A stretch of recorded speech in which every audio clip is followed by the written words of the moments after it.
10ஆம் இடத்திற்கு குரு பார்வை அப்படின்றதே இதுவரைக்கும் இல்லாத அளவுக்கு உங்களுடைய தொழிலுக்கான முன்னேற்றம் அதிகரிக்க போகுது.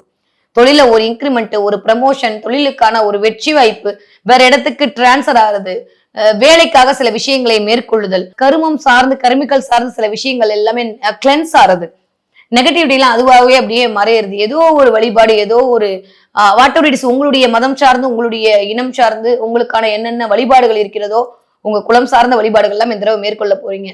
நிறைய மிதனராசிக்காரர்களை பொறுத்த வரைக்கும் இந்த தடவை மனதிற்கு பிடித்த நிகழ்வுகள் எல்லாம் நடக்க போகுது. நான் சொன்னேன், மகிழ்ச்சியா இருக்க போறீங்க. மகிழ்ச்சி என்பது மற்றவர்கள் கொடுப்பது. சோ இந்த தடவை மத்தவங்க எல்லாமே உங்களை ஒரு இம்ப்ரெஸ் பண்ற மாதிரி இருக்கும்.